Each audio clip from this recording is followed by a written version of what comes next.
É isso aí, pessoal, dando continuidade aqui, né?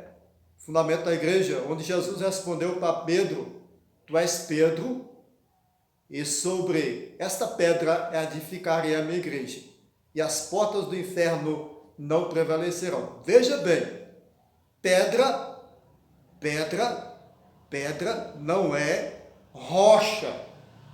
Há uma diferença entre uma pedra e a rocha. A rocha é firmeza, a pedra é algo que está solto.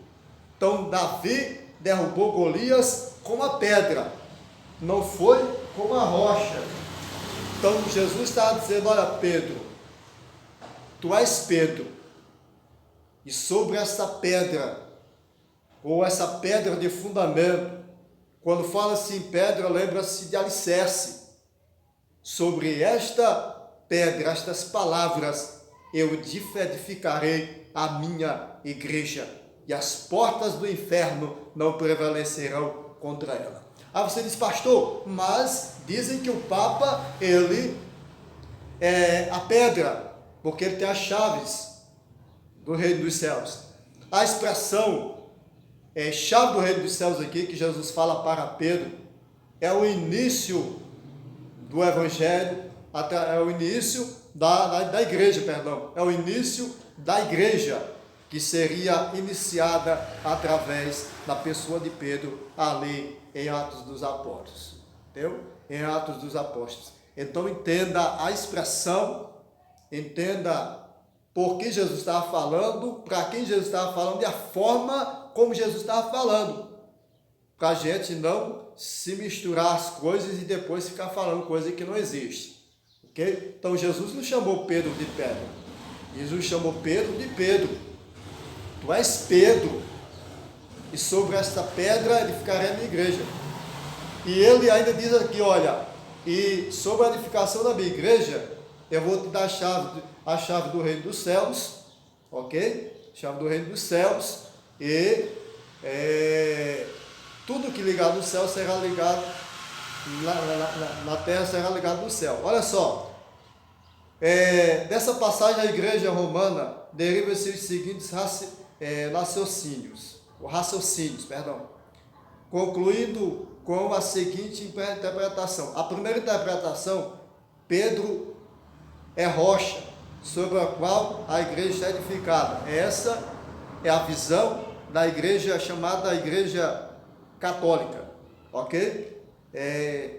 Segundo, a Pedro foi dado o poder das chaves, portanto só ele e seus sucessores podem abrir, ou papas, né, poderão abrir a porta do reino dos céus. Quem defende também a igreja católica. Terceiro, Pedro se tornou-se o primeiro bispo de Roma. Também é a visão da igreja católica. Toda a autoridade eclesiástica foi conferida a Pedro, até nos dias, através da linhagem de bispo, papas, todos vigários de Cristo. Ou seja, é a visão da igreja católica, de que Pedro, ele é a pedra, de que Pedro ele tem a chave dos céus, ou seja, quem tem é o Papa, né, a chave do céu, mas essa não é a visão certa, ok? A chave dos céus está nas mãos de Jesus. Aqui foi uma expressão que Jesus disse: olha, você vai abrir a porta do evangelho, da igreja, a igreja vai ser aberta, você vai abrir a porta da igreja, ou seja, você vai dar início à minha igreja aqui na terra. Essa é a expressão certa, ok? Então, Cristo é a pedra, né? Cristo é a pedra.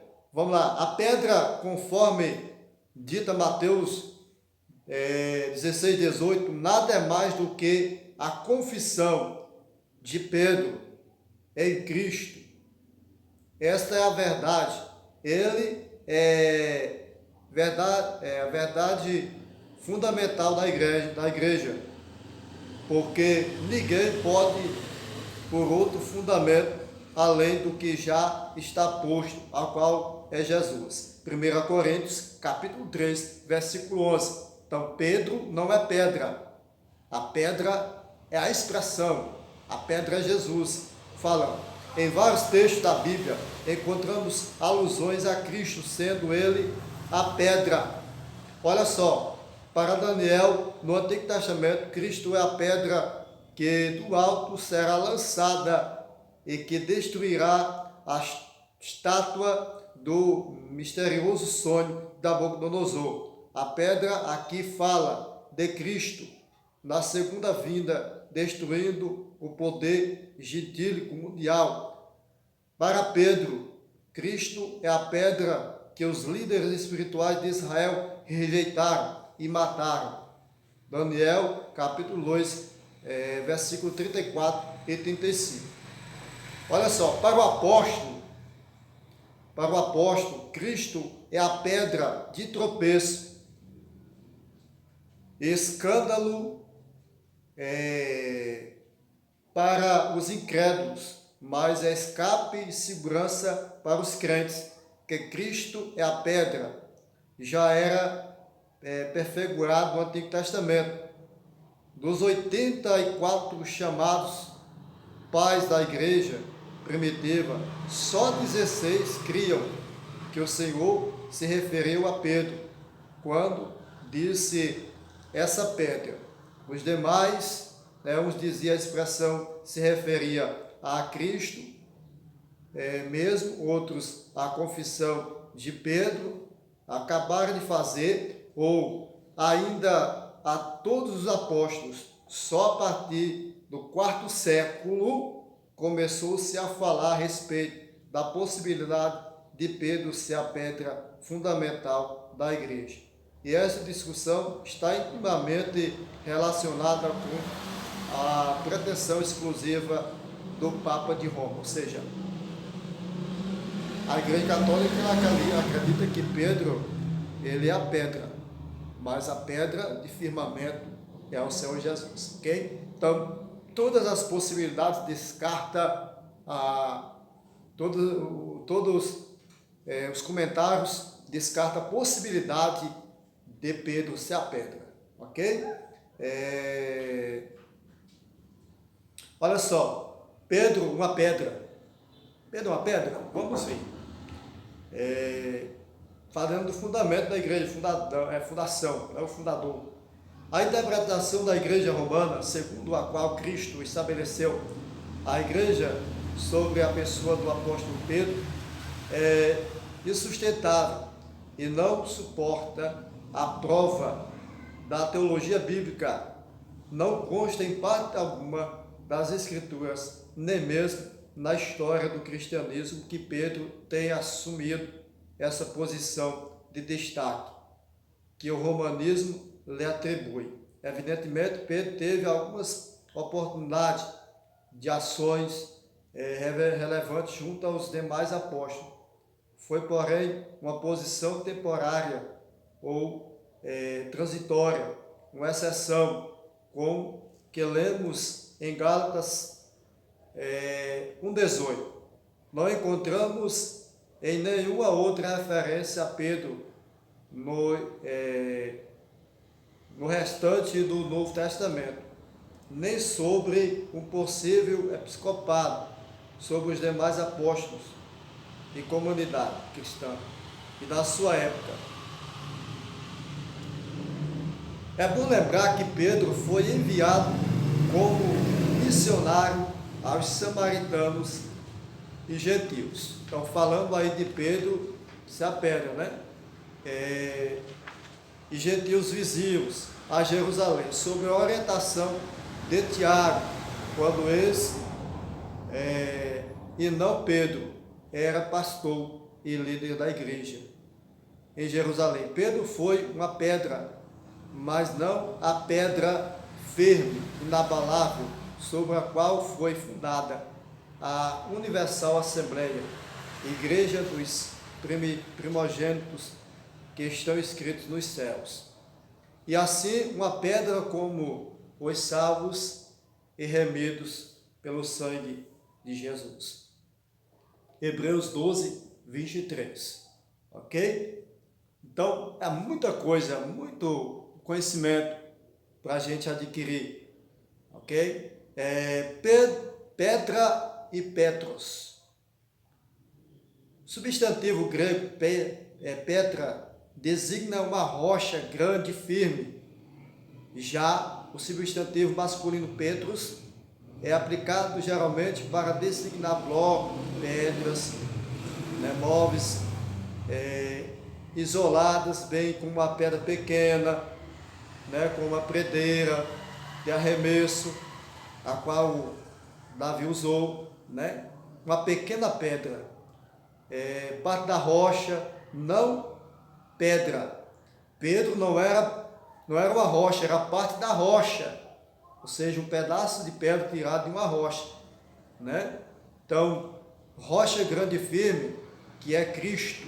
Pedro foi uma pedra forte e firme, mas em união com Cristo e nunca desligado dele. Olha só, falando aí da fundação do fundador da igreja, ok? Vamos prosseguir aqui, eu quero completar aqui mais um pouquinho essa live aí para vocês, para a gente prosseguir, porque o curso, um curso como esse, ele é para um ano, né? E a gente está resumindo ele bastante, ok? Então,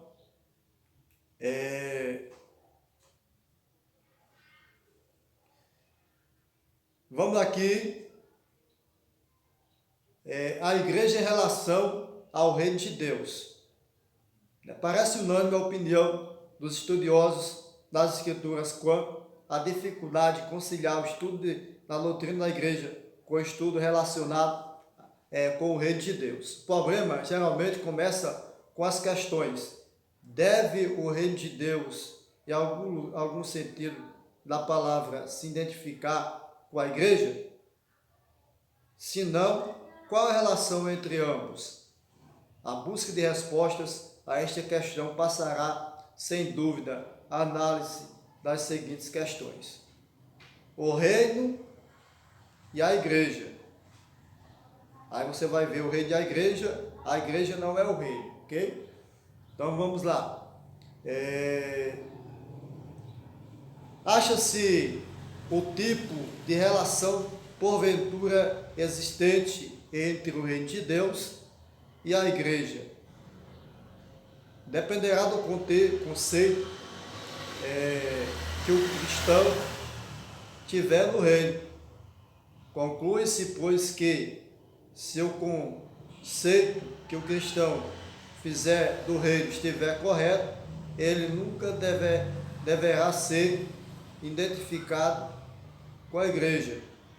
O reino é primeiramente o reinado dinâmico da soberania de Deus. Derividamente a esfera na qual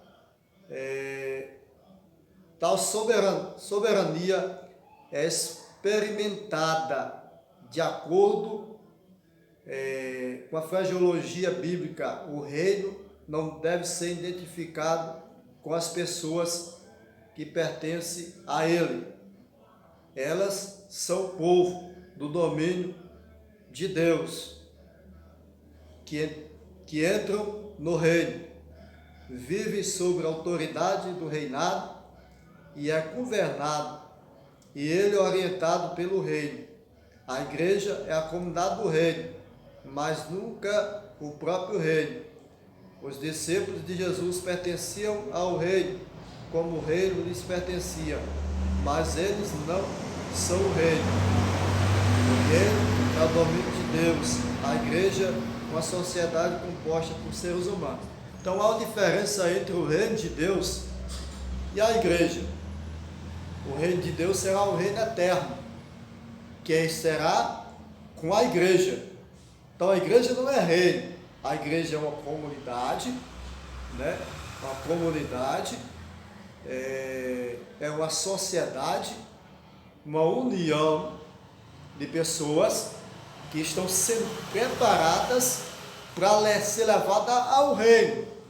Então o próprio Jesus disse que o reino dele não era desse mundo, porque se fosse, ele mandaria, né, ele pediria ao Pai, o Pai mandaria centenas, milhares de anjos, destruiria tudo e ele reinaria aqui com a igreja eternamente. Então, a igreja não é reino, é um povo que está sendo preparado para pertencer ao reino eterno, que será reinado, né, por um só Deus, que será governado, e esse rei, ele dominará, né, ele orientará, ou seja, o reino não é a igreja não é o reino, a igreja é uma comunidade, um ajuntamento, como eu falei no início, alguém chamado de fora para dentro do convívio, né, espiritual, se preparar espiritualmente para o encontro do noivo, onde ele nos levará através do arrebatamento, da ressurreição, seja lá o tempo que Jesus vir, né? Se eu pudesse escolher, eu faria parte do arrebatamento da igreja, do rapto da igreja, não da ressurreição, porque passar pela morte, né? Então, depois que a igreja for levada dos céus, a igreja do Senhor, da qual Jesus disse para Pedro que a minha igreja, né, as portas do inferno não prevalecerão sobre a minha igreja, então essa igreja será tirada da terra. Mas é assunto que a escatologia aí não é o termo que, né, que entra-se aqui, a matéria que é eclesiologia. Então a igreja não é reino, ok? O reino não é igreja, e a igreja não é reino. Por que a igreja não é reino? Vamos lá. O Novo Testamento nunca confunde a igreja com o reino. Os primeiros pregadores do Evangelho pregaram o reino de Deus e não a igreja. Portanto, é impossível confundir o reino com a igreja. Na fraseologia neotestamentária, as únicas referências ao povo de Deus como Basileia, né, encontra-se em Apocalipse 1:6 e 5:10. Mas as pessoas que receberam tal designação, receberam não em virtude de serem as pessoas que estão sob o domínio de Deus, mas porque são participantes, do reino de Cristo, e eles reinarão sobre a terra. Nessa declaração, o reino é um sinônimo de reis e não de pessoas sob o governo de Deus, ok? Deste modo, é confuso afirmar, como fez Sumelati, que a igreja é a forma assumida pelo reino de Deus. No intervalo existente entre a ascensão e a parousia de Cristo, ou como disse Gilmour, a igreja não como instituição, mas como comunidade amada, tem sido o reino de Deus dentro do processo histórico. Ou seja, são visões que a igreja não é reino, ok? O reino será os céus. Nós pertencemos a um Deus que é rei, que reina sobre a terra, mas que o próprio Bíblia diz que o mundo jaz no maligno. O mundo que a Bíblia fala não é a esfera global, são a natureza dos seres humanos, né? Que aí entra